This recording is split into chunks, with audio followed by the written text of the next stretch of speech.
Hi everybody! I know it's going to take a little bit for actual people to come on and stuff, but I'm really excited.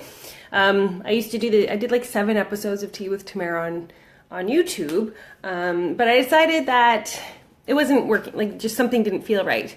And so I've decided to skip on over to Facebook Live every Wednesday morning at 9 a.m. to do Tea with Tamara. So the neat thing about Tea with Tamara, you guys, is that I'm going to answer any questions that you guys might have, so you can always kind of post them below or at any point. But today I decided to talk about something that's really close to my heart right now. Quick sidebar. Tea with Tamara, I do want to tell you a little secret about tea. So today I'm drinking, it's a lovely lemongrass, ginger, and citrus, but the best place to get tea, honestly, Winners. And maybe I'm screwing myself over here because now everybody can go and get their tea at Winners, but it is the cheapest and yummiest tea I've ever had. And my dad got me a teapot for Christmas, and that's the tea that I'm having today while I'm talking to you guys. Cheers. So today I wanted to talk a little bit about choosing love over fear. And just to give you a little backstory here, I used to live in fear. I used to live in fear from the time I woke up to the time I went to bed.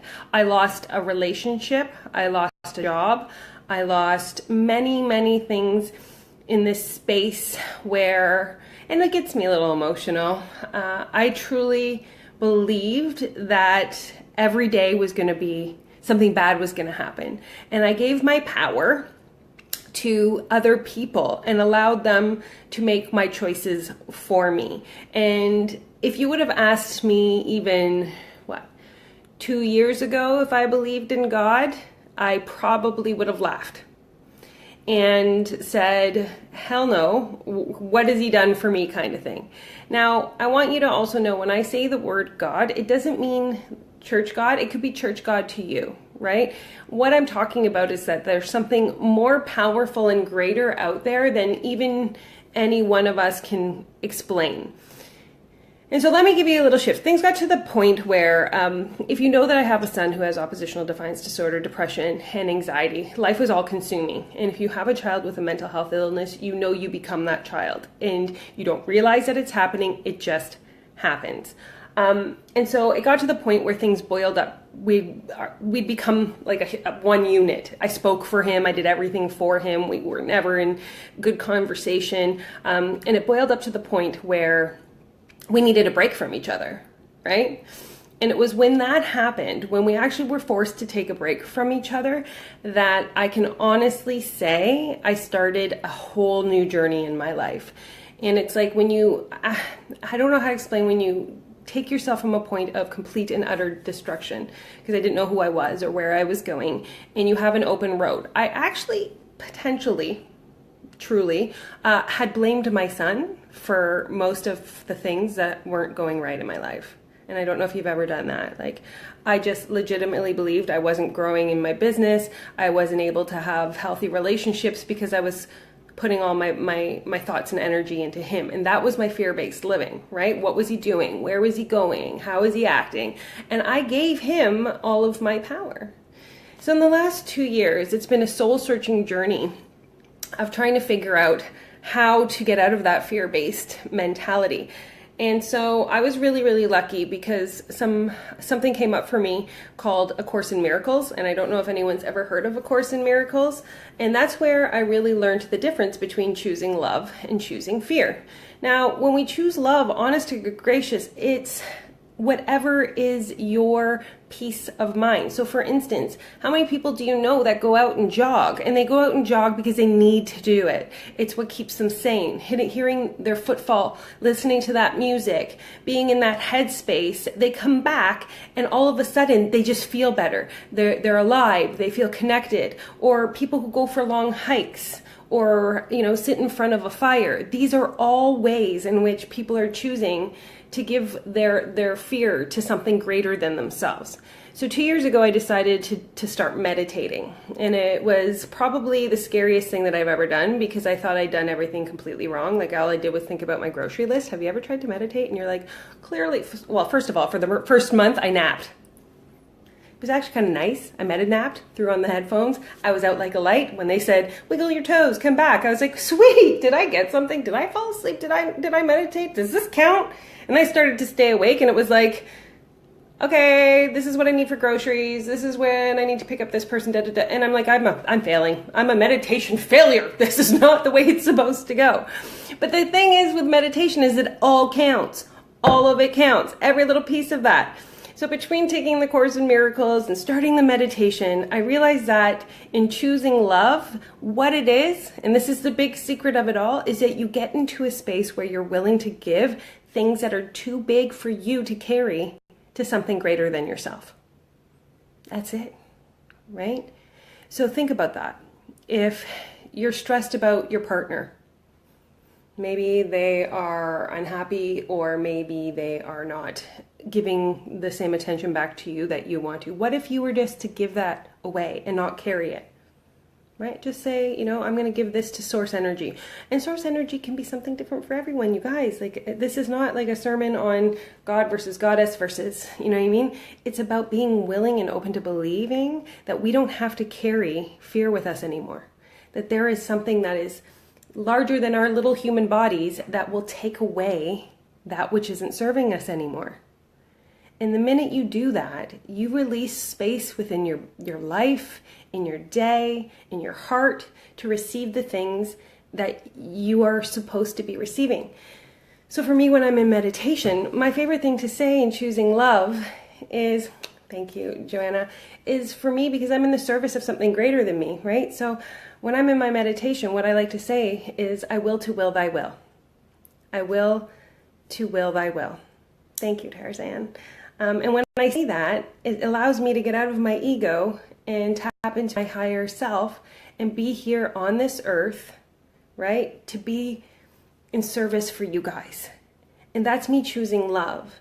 Now, God energy can be something different for every human being on the earth, right? For me, God is a white light. He is just pure white light. And then when I think of goddess energy, it is like literally I can feel her coming up through the ground. She lives in my oak tree or my maple tree. And when I don't know if I can see, you can see, ooh, that's not the one. I feel like I'm not doing a very good job of getting my maple tree there. But like, that's my earth power, right? And so sometimes I need to be out in the grass and really allowing that energy to come in. And sometimes I want to give it away to something greater than me. But when you allow yourself to give away your fears, you're choosing love. That's what we're here to do. I had a really good conversation with one of my clients the other day, and I wouldn't say that I channeled, but at the same time, I was sitting on my bed, and it's a really important thing for me because I was sitting on my bed and we were in a phone call, and I literally stood up and ended up in front of the window in my bedroom, and I don't know how I got there, but all I remember saying is I said something, and she said, "Oh my God, Tamara, what if that's it?" And I said, "Oh my goodness." And then I had to think about what I said. And I said, what if God's sole purpose is to connect us to our higher self? That's it. Imagine what would happen in the world. It's really powerful. Imagine what would happen to the entire world if we could all just connect to our higher self. If we all were able to shift into getting out of our egos and into a space where we all vibrated at a higher level and all it was pure love. I always think of the Care Bear stare. Imagine we were all standing there like Care Bears and our hearts were open and shooting all of this Care Bear stare love out, because that's where we were all in. We gave our fear to something greater than ourselves, and we were all living in our higher selves, sending out pure love, being love, spreading love, a mission of love all over the world. Can you imagine? Imagine going to the grocery store, how good it would feel when you're shopping and everybody's like, "Hi, how are you?" And it was just love everywhere, Care Bear stares, shooting out heart chakra to heart chakra.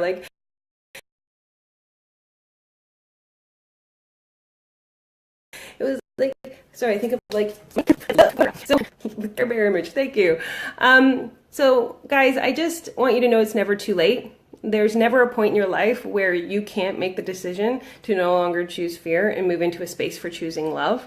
I waited too long, in my opinion. I waited till I was 36, 37 before I actually made the life change of realizing that I didn't have to walk with, like, you know, quick thing. I think we were told really young that life was supposed to be hard, right? Like, our parents pretty much told us, like, you guys don't, you know, you're going to have to slave through, you're barely going to make it, we never have enough, lack. And at some point we all put on our capes of responsibility and we went, fuck, life is so hard. We're not supposed to really love everything and it's supposed to be easy. But the thing is at any choice, we can get rid of all of those thoughts. We can give them back because we chose to believe them because they were our parents or a teacher or somebody of a higher authority than us, right? And so we were like, of course they know better than us. Of course we're going to take this in because that's what somebody that we trust is telling us. But the fact of the matter is, if it's not serving you and it doesn't fit into your moral system or your spectrum of what you want your life to be, then that comes the fun part of working through and getting rid of it and creating your own cellular DNA with your own morals and your own values and your own love, Care Bear stare that you want to choose giving out instead of being in a state of fear. I don't have enough money. I will never be happy. This relationship sucks. I am doomed. We all have been in that space.